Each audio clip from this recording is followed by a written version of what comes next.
Beneath Japan's serene landscapes and ancient traditions lies something far darker. Stories that linger in spaces between reality and nightmare. Legends whispered in the dead of night, warnings wrapped up in folklore, each carrying the weight of something unspoken. A woman, impossibly tall, her voice a lullaby of doom. A train bound for nowhere, stopping at a station that shouldn't exist. A question that appears on your screen, one you must never answer. A secret so horrific, it has been buried beneath layers of silence. And the fate of those abandoned to the mountains, left to vanish like mist. These are urban legends from Japan you may not have heard. Please like, share, subscribe. Here's the bells.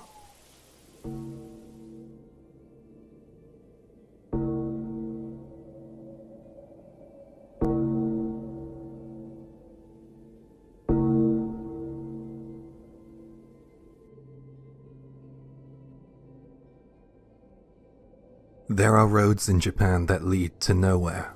Winding mountain paths where the air is thin and silence presses against your skin like a warning. Paths where the forgotten still walk.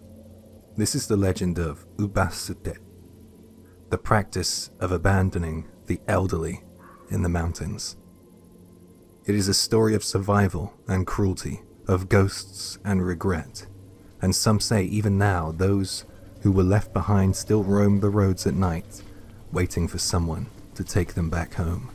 The urban legend of ubasute tells of a time when families, unable to care for their aging relatives, carried them into the mountains and left them there to die.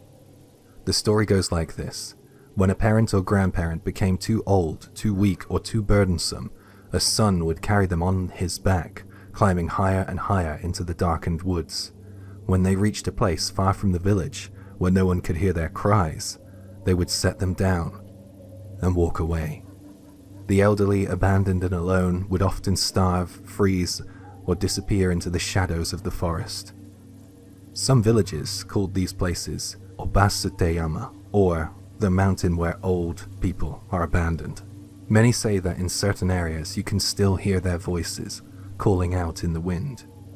And if you ever find yourself on a quiet mountain road at night, you may see something out of place. An old woman walking alone. One of the most infamous haunted locations tied to ubasute is the mountain roads of Kobe. Kobe is often seen as a modern urban city, but its surrounding mountains have a darker history. One night, a man and his friend were driving through a mountain road at 2 a.m. when they saw something strange. An old woman walking unsteadily alongside the road. Her hair was wild and unkempt, her steps slow and uneven, as though she might collapse at any moment. "That's strange, why would an old woman be out here at this time of night?" the driver's friend whispered. Worried that she might be lost or ill, they decided to turn the car around to check on her. But when they did, she was gone. Vanished. The woman had been walking slowly, far too slowly to simply have disappeared into the darkness. Even if she had run, it would have been impossible for her to escape their headlights in mere seconds. Later they learned the truth. That mountain had once been an ubasute site, a place where in ancient times families abandoned their elderly to die. And even today, some say the spirits of those left behind still walk the roads at night in Kobe. While ubasute is often regarded as a myth or an exaggerated legend, history tells us a darker story, the reality of elder abandonment in Japan. During periods of famine and hardships, particularly in the Edo period, 1603 to 1868, and earlier, families in rural Japan struggled to survive. The winters were harsh, food was scarce, every grain of rice counted. Some families had too many mouths to feed, and elderly relatives who could no longer work were seen as burdens.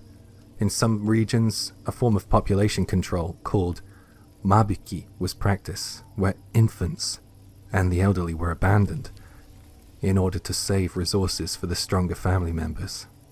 One of the most infamous historical famines, the Great Tenmei Famine from 1782 to 1788, led to cases where starving villagers abandoned the weak simply because they had no other choice.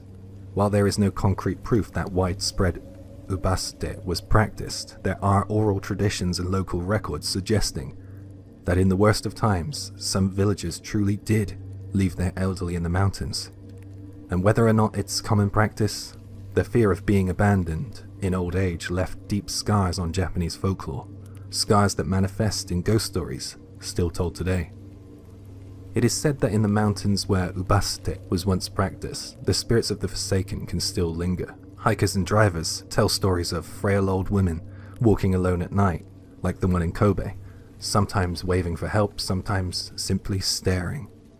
Unnatural chills in the summer heat, as if something unseen is watching. Soft, shuffling footsteps behind you, but when you turn around there's no one there. One legend says that if you stop to help the old woman, she will climb into your car silently, but when you look in the rearview mirror, she's gone. And sometimes when drivers pass by without stopping, they hear a whisper in their ear. "Why did you leave me behind?" The most famous ubasute story is one of a son who couldn't let go. This is one of the oldest folk tales about a devoted son who was ordered to abandon his mother. As he carried her deep into the mountains, she began breaking branches and dropping twigs behind them. Confused, he asked, "Mother, why are you breaking the branches?" His mother smiled gently and said, "So that you can find your way back, my son." Even as she was being abandoned, she still thought of him. Overcome with guilt, the son refused to leave her behind. Instead, he returned home, choosing to defy his village and care for his mother until the end of her days.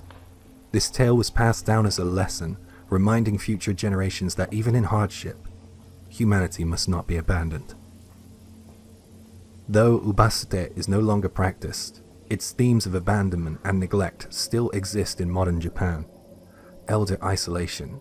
Many elderly in Japan live alone, sometimes forgotten by society. Kodokushi, or lonely deaths. Elderly people who die alone. Their bodies are often undiscovered for weeks. Mysterious deaths in the mountains. There are countless reports of elderly individuals vanishing into the wilderness, never to be seen again.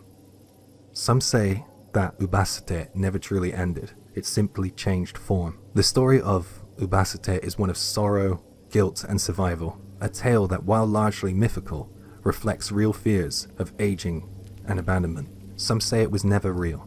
Some say that the mountains still whisper the names of the ones who were left behind, and others believe that on certain roads, on certain nights, if you listen closely, you might still hear the slow footsteps of an old woman walking behind you.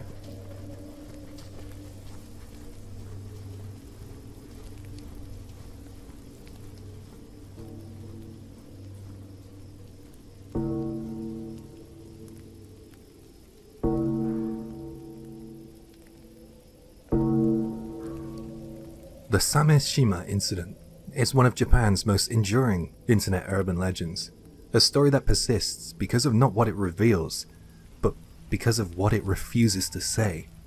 Unlike typical urban legends, there is no real backstory, no definitive version, and no clear event to investigate. Instead, the Sameshima incident exists as a forbidden topic, a name that immediately invites curiosity, only to be met with responses like, "You shouldn't ask about that. That was a terrible event. Stop talking before they find out." But what makes this legend so unsettling is the fact that no one can actually explain what it is. The question is, why does a story with no content continue to terrify people? The Sameshima incident first appeared on May 24th, 2001 in a Ni channel, now Go channel's forum thread titled, "Let's talk about the legendary Sameshima thread." It was a vague post inviting users to discuss something supposedly well known but unspoken. One of the earliest responses was from a user who claimed, "I remember seeing the Sameshima thread. The shock of reading it still stays with me. I wish I saved it before it disappeared. Does anyone still have the original?" This immediately set the stage, a supposedly legendary thread that had vanished, leaving only memories and speculation. Soon others joined in, referencing fragments of disturbing details. It was covered up by authorities. People went missing after talking about it. It involved something happening in a classroom in Kyoto. There was a list of names, and they were gone. Yet no one ever provided concrete proof. The lack of explanation made the mystery even more compelling. Was it a government cover-up? A forgotten crime? A supernatural event? The lack of information became the legend itself. The Samishima incident closely resembles an older Japanese urban legend known as Oxhead Ushinokubi. The legend of Oxhead claims that there is a story so horrifying that exists that anyone who hears it will die from sheer terror. However, no one actually knows what the story is about because supposedly all who have heard it are dead. It's a self-perpetuating horror concept. The very act of not knowing is what makes it disturbing. The Samishima incident operates in a similar way. When people search for it, they're met with warnings. I can't talk about this. The post keeps disappearing. That's something you shouldn't ask about. This leads to the psychological illusion that there must be something hidden, when in reality, there was never anything to hide. Was there ever a real Samishima incident? Well, the short answer in my opinion is no. However, over time, users on Channel and other internet forums began inventing new theories to explain what the Samishima incident could have been. Some of the most common fake backstories include a mass murder cover-up. A small town called Samishima Village was supposedly wiped off the map after a horrific event. Officials erased its existence, but those who remember it know the truth. A school tragedy in Kyoto. A student named Samishima was bullied to the point of snapping, leading to an incident that schools refused to discuss. The government allegedly silenced those involved. A hacker's revenge. A user named Samishima was bullied online. After taking their own life, their ghost began haunting the internet, corrupting files and crashing computers. A supernatural encounter. A group of friends went to an isolated island known as Samishima. Shima is the word for island in Japanese. Only one returned, and their last message was, "I'm still here." Each of these theories was created long after the original 2001 thread, proving that the Samishima incident was never a real incident, just a brilliantly crafted internet hoax. One of the most effective aspects of this urban legend is the claim that all original threads were deleted. In reality, this is false. Old Channel threads automatically expire and get removed unless archived. However, users began interpreting the missing threads as proof of censorship.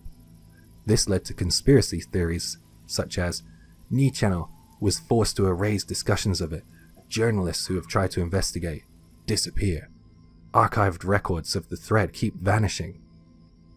These claims fueled the legend further, making it feel like a forbidden truth, when in reality, it was an expired joke thread. Even after 20 years, the Samishima incident refuses to die. It has evolved into modern versions, including a corrupted Wikipedia page. Some say that any Wikipedia page about Samishima gets mysteriously deleted. A haunted AI conversation.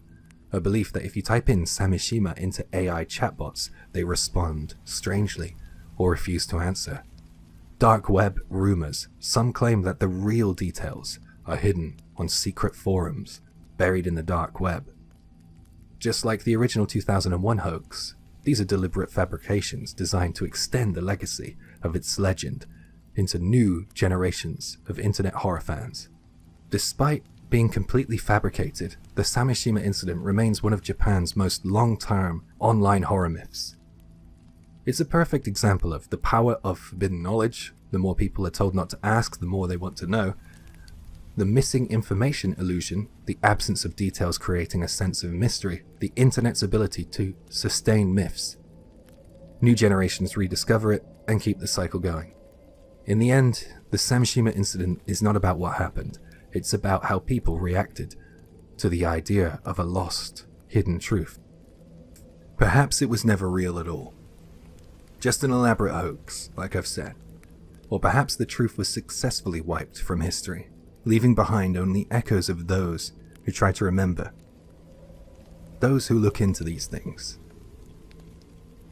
Either way, there's one thing I think we can all agree on. It's this. You really shouldn't go looking into it or talk about it.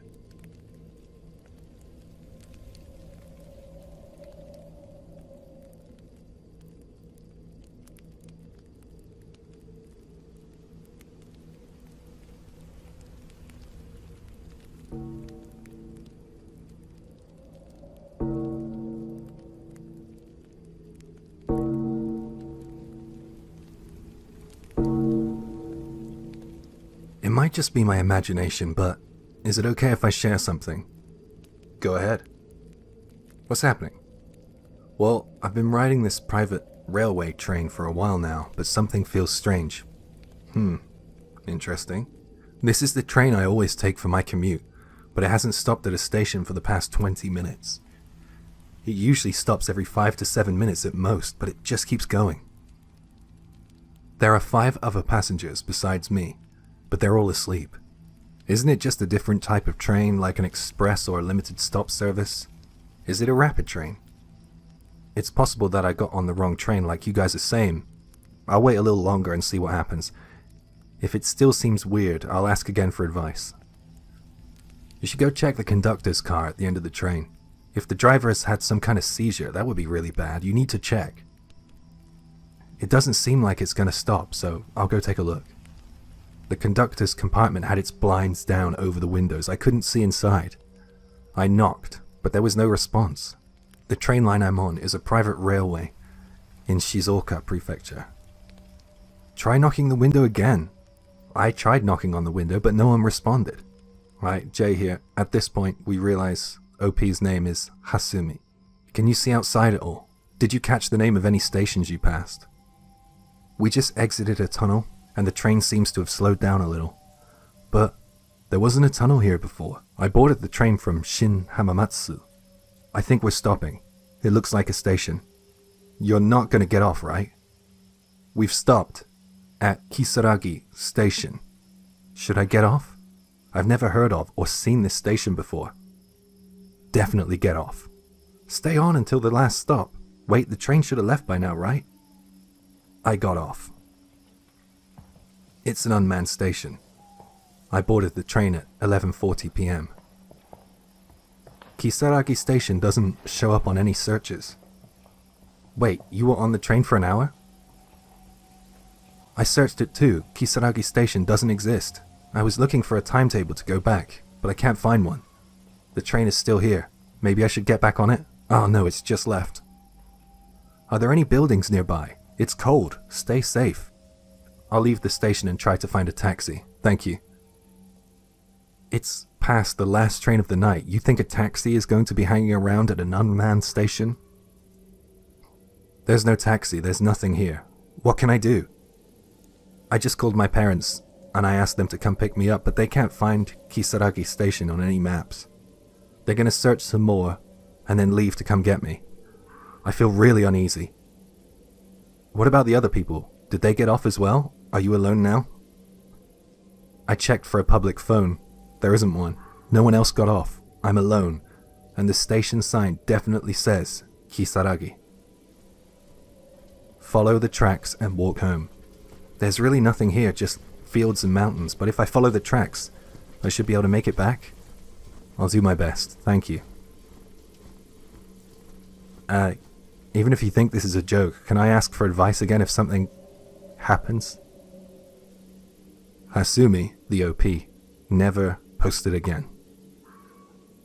Hasumi's final message, the promise to reach out if anything else happens, feels like a cry into the void.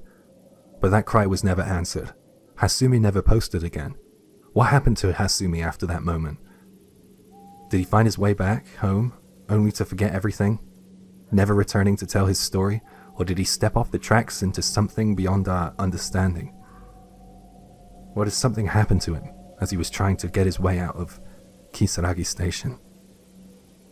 Many people have tried to solve the mystery of Kisaragi Station, but no concrete answers exist. Instead, we just have theories, some logical, some steeped in folklore and the supernatural. One of the most haunted explanations is that Hasumi unknowingly stepped into another world, Stories of people slipping into alternate dimensions aren't new, especially in Japan, where folklore is filled with accounts of individuals disappearing, only to find themselves in places that shouldn't exist. The tunnel, the unfamiliar station, the inability to contact help, these details bear a striking resemblance to kamikakushi, the ancient belief that the gods, or spirits, can abduct humans, leading them into realms where time and space function differently. If this was what happened to Hasumi, he may have never truly vanished, just become unreachable. Could Hasumi have unknowingly boarded a ghost train? The concept of spectral trains is prevalent in urban legends worldwide. In some variations, those who step onto such a train are doomed to ride it forever, while in others, they are dropped off at ghostly stations, unable to return. Some wonder if Kisaragi Station is one of these lost stops, appearing only to those who are fated to see it. Hasumi had the choice to stay on the train, or step off onto the platform. In making his decision, did he seal his own fate?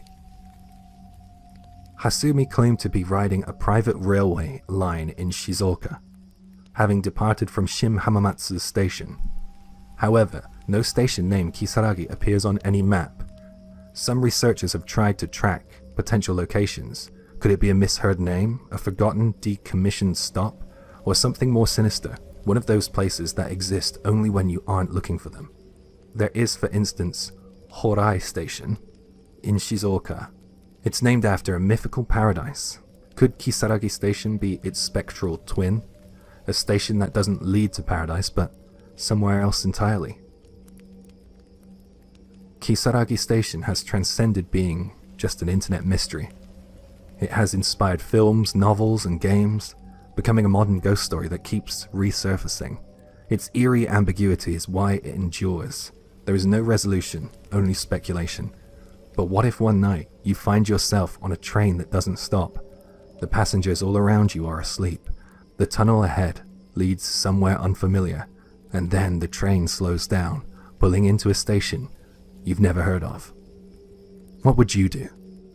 Would you step off the train?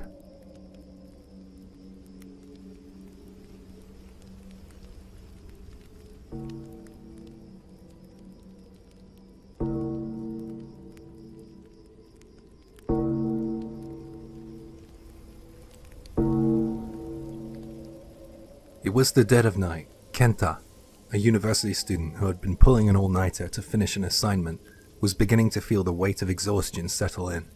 His eyes, dry and strained, wandered from his work just for a moment, long enough to notice a strange pop-up ad appear in the lower right corner of his computer screen. A bright red background with black text, and a simple question. Do you like it? There was no image, no logo, nothing indicating the source of the ad. Kenta hesitated. It felt off, unnatural, but assuming it was some harmless internet prank, he clicked on it, curious rather than cautious. The screen flickered, and a new window opened. The same blood-red background, but now a child's voice, soft, eerie, and unnatural, asked, "Do you like the Red Room?" Kenta felt a slight chill run down his spine. Something about the voice, it felt too real. Brushing off the unease, he moved his cursor to close the window, but the button wouldn't respond. A deep sense of discomfort settled over him. He pressed Alt and F4, but nothing. He tried pulling up the task manager, but before he could react, a high-pitched, static noise exploded from his speakers. The screen glitched, flickered, then went completely red. As Kenta sat there frozen, paralyzed by confusion, he heard it. A whisper, right next to his ear. "Do you like the Red Room?" It was the same child's voice, but now it felt too close, too real. A cold, unmistakable presence pressed against the back of his neck. His breath caught. Something was right behind him. Slowly, hesitantly, he turned. There, standing in the dim glow of the screen, was a young girl. She wore a tattered dress, and her skin was deathly pale, almost translucent. Her eyes, or rather, where her eyes should have been, were nothing but black voids, hollow and endless, and yet she smiled, a wide, unnatural smile, as if her face had been stretched beyond its limits. Kenta's body locked up. He could barely force himself to breathe. In a voice barely above a whisper, he croaked, "I don't like it."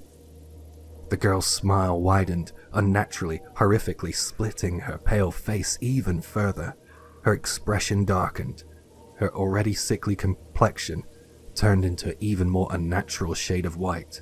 The air in the room grew heavy. A thick, iron-like scent began to fill his nostrils, the unmistakable stench of blood. Something dripped. Kenta's gaze darted to the walls. Dark, red liquid, thick, viscous, was seeping from the cracks in the walls, pooling onto the floor. The air grew dense, suffocating. The girl tilted her head slightly, the black voids of her eyes staring into his soul. And then she whispered, "Liar." From behind her, something moved. A shadow, thick and shapeless, began extending from the darkness, creeping towards Kenta's feet. Before he could react, it lashed out, twisting like tendrils, and wrapped around his ankles.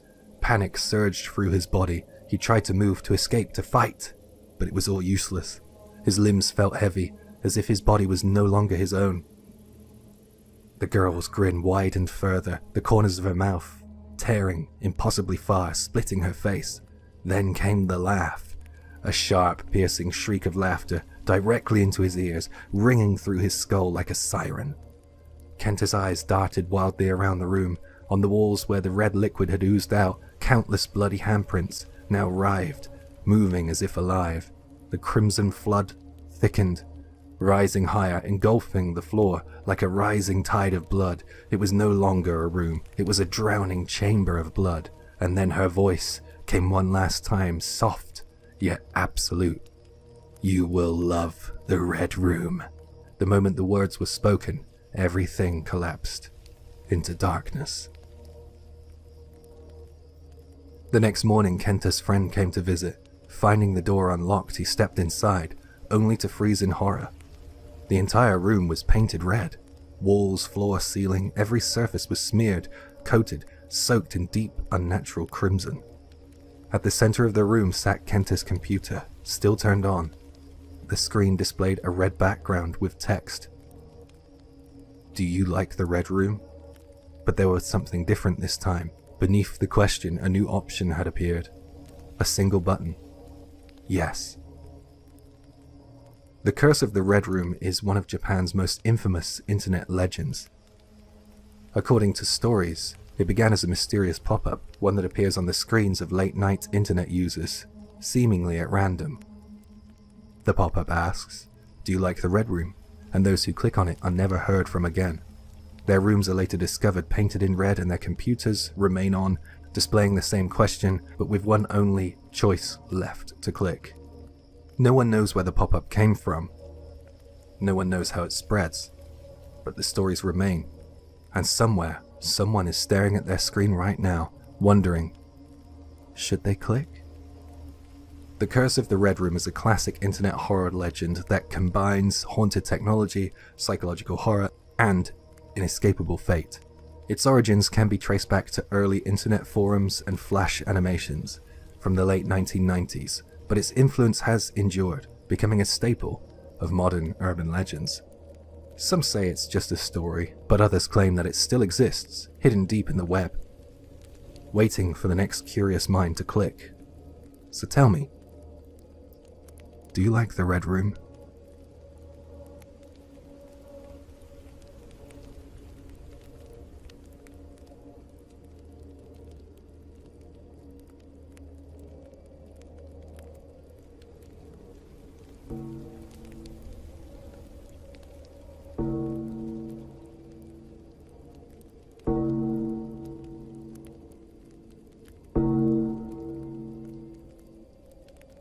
My father's family home is about a 2-hour drive from my house. It's a farmhouse, and I've always liked the atmosphere of the place. Once I got my motorcycle in high school, I would often visit during summer and winter breaks by myself. My grandfather and grandmother were always happy to see me. However, the last time I visited was just before I entered into my 3rd year of high school. That means I haven't been back in over 10 years. It's not that I chose not to go back. It's that I couldn't go back. And here's why. It was just at the start of spring break. The weather was nice, so I rode my motorcycle to my grandfather's house. It was still cold, but the veranda was warm and comfortable, so I relaxed there for a while. That's when I heard it. A strange sound. It wasn't mechanical. It sounded like a human voice, but the tone was hard to place, as if it wavered between being voiced and unvoiced. I looked around and noticed a hat above the garden hedge. It wasn't placed on the hedge. The hat was moving sideways along the top, and when it reached a gap in the hedge, I saw her. A woman. Of course, the hat belonged to her. She was wearing a pale-colored one-piece dress, but the hedge was about 2 meters tall. How tall did she have to be for her head to be able to peek over it? I was stunned. The woman moved again and disappeared from my view. The hat was gone, too. And at some point, that sound had stopped. At the time, I thought she was just a very tall woman wearing thick platform boots, or maybe a tall man dressed as a woman. Later, while drinking tea in the living room, I casually mentioned what I had seen to my grandfather and grandmother. "Oh, I saw a really tall woman just now. Maybe it was I guess it could have been a guy." They responded with a casual, "Oh, really?" But then I added, "She was taller than the hedge. She was wearing a hat and making this weird po-ho-ho sound." And the moment I said that, both of them froze. I mean, they completely froze. Then my grandfather's expression changed to one of anger. "When did you see her? Where exactly? How much taller than the hedge was she?" He bombarded me with questions. I stammered as I answered, overwhelmed by the sheer intensity in his voice. After I finished, my grandfather fell silent and walked to the hallway phone. He picked it up and made a call. The sliding door was shut. I couldn't hear what he was saying. Meanwhile, my grandmother looked like she was trembling. When my grandfather returned, he said, "You're staying here tonight. You have to stay here tonight." I panicked. Had I done something really bad? I couldn't think of anything. I hadn't gone looking for that woman. She just appeared in front of me. "Grandma, what's going on?" I asked hesitantly. In a shaky voice, she said, "It looks like you've been marked by Hashak-sama. Grandpa will take care of it, so don't worry about anything, okay?" Then little by little, she started explaining. "There's something dangerous in this area called Hashak-sama. Hashak-sama is a very tall woman, about 8 shaku, around 2.4 meters in height. She has a strange laugh, kind of like a oh, in a deep male-like voice. The way she appears differs. Some see her as a young woman in mourning clothes, others as an elderly woman in a black kimono, and some as a middle-aged woman in work clothes. But she's always female, unnaturally tall, and wears something on her head, and no matter what, she always has that eerie laughter. There's an old rumor that she once followed a traveler, but no one knows for sure. Long ago, she was sealed within this area by Jizo statues, and she cannot leave. If Hashak-sama marks you, you will be taken in a few days. The last known victim was about 15 years ago. According to later research, Hashak-sama is somehow limited in her movement. The village elders placed Jizo statues at the 4 main borders to prevent her from wandering beyond my grandparents' area. Why she wasn't completely banished remains unclear, but there was supposedly an agreement with the neighboring villages, perhaps in exchange for better water rights or some other benefits. Her attacks only happen every few years, sometimes every decade or more. Maybe the people back then thought that it was an acceptable risk. Hearing this, I couldn't quite believe it. But then my grandfather returned, bringing an elderly woman with him. "This is serious," she said. "Hold on to this for now." She handed me a protective charm. Then she and my grandfather went upstairs and started doing something. Meanwhile, my grandmother refused to leave my side. Even when I needed the bathroom, she insisted on coming in with me, and she wouldn't let me close the door completely. It was at that moment I finally realized that this was really bad. Before long, I was taken to a room upstairs. The windows were completely covered with newspaper, and charms were plastered all over them. Salt was placed in the four corners of the room. In the center stood a small wooden altar with a tiny Buddhist statue placed on it. There were also 2 chamber pots, so I was supposed to relieve myself in these all night. My grandfather spoke gravely. "Sunset is near. Listen carefully. Don't leave this room until morning. No matter what, do not open the door. Neither I nor your grandmother will call out to you. We will not speak to you. You are to stay inside until 7 a.m. At 7 you can leave." I nodded silently. "Keep the charm with you at all times," the elderly woman added, "and if anything happens, pray to the statue." I turned on the TV to distract myself, but I couldn't focus. My grandmother had given me some onigiri and snacks, but I had no appetite. All I could do was curl up in my futon, trembling. Somehow I fell asleep. When I woke up, the TV was showing a late-night program. I checked my watch. 1 a.m. Bad time to wake up, I thought. And then... knock, knock. Something lightly tapped against the window. A hand? I tried to convince myself that it was just the wind, but then... "Hey, you okay in there? If you're scared, you can come out now." It was my grandfather's voice. I almost walked to the door, but then I remembered. "We will not call out to you." A chill ran down my spine. That wasn't my grandfather. And then...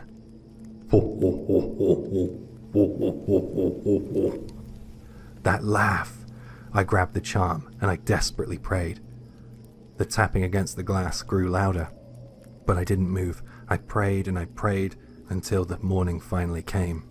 At 7 a.m. I opened the door. My grandmother burst into tears of relief. Outside my father was waiting, and my escape had only just begun.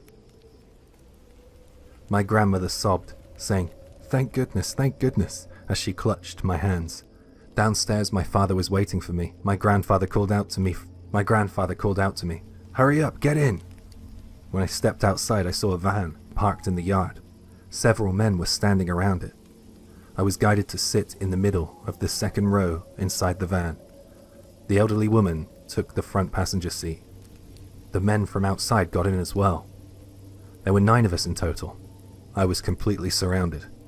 One of the men, who looked about 50, sat to my right and said, "This is serious.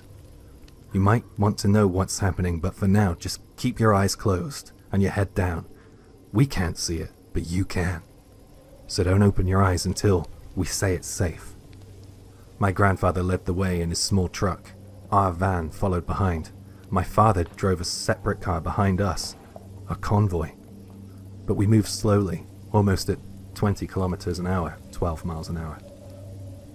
I could hear the elderly woman whispering, "This is the crucial moment."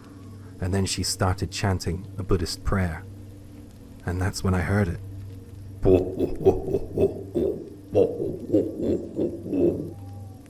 I clenched the protective charm and kept my head down, eyes shut, but for some reason I couldn't resist. I peeked through my eyelashes, and I saw white fabric.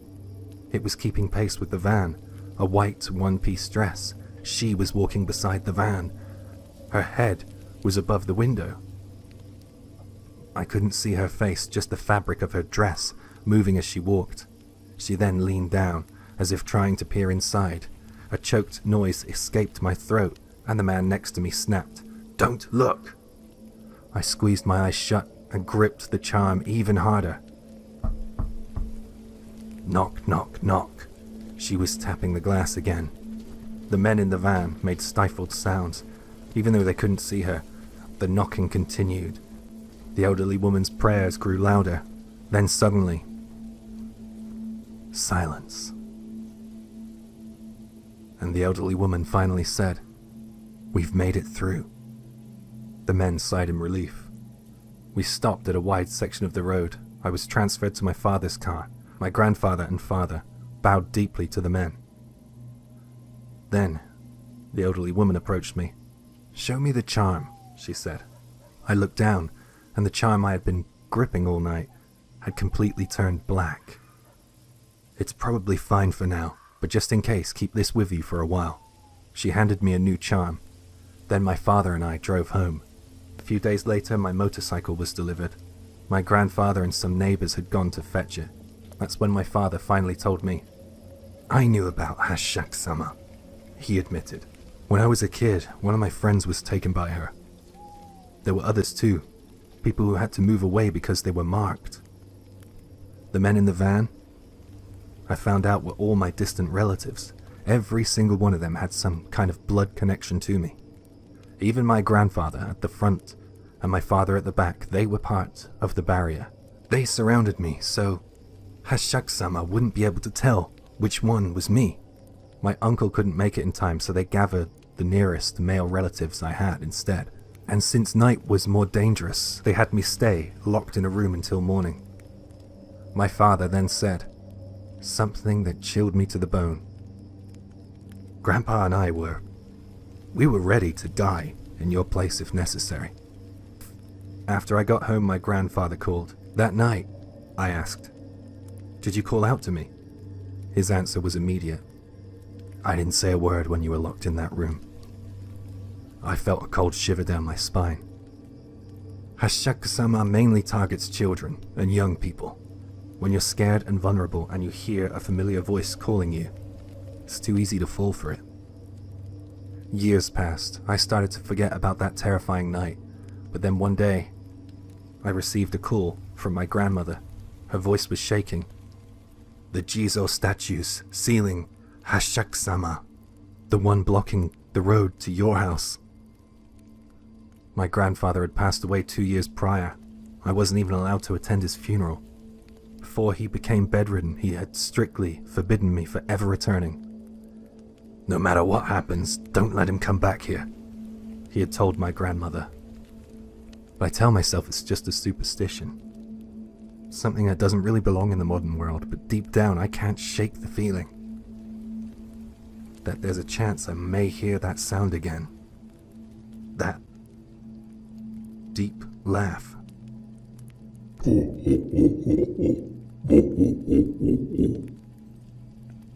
Hashak-sama is no ordinary ghost story.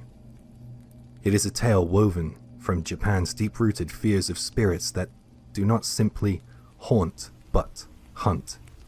Unlike restless yurei, whose grievances can be settled, or yokai, who can be mischievous but also sometimes harmless, Hashak-sama is something completely different. A presence that lingers in the shadows of rural folklore, an entity that does not forget those it marks. Her legend spread rapidly, beyond its origins, whispered in online horror forums, shared in late-night conversations, and adapted into digital folklore. Stories of impossibly tall figures watching from the edges of fields or peering over high walls have appeared in horror manga, video games, and film. The tale's structure, rooted in tradition yet unnervingly modern, has made it one of Japan's most recognizable urban legends, joining the ranks of the slit-mouthed woman, Kuchisaki Onna, and Teke Teke. But as with many urban legends, one question lingers. Where did this story truly begin? Was Hashak-sama merely the product of a ghost story meant to scare children? Or does she belong to something older, something once sealed away by forgotten rituals? And if those seals were ever truly broken, would we even know?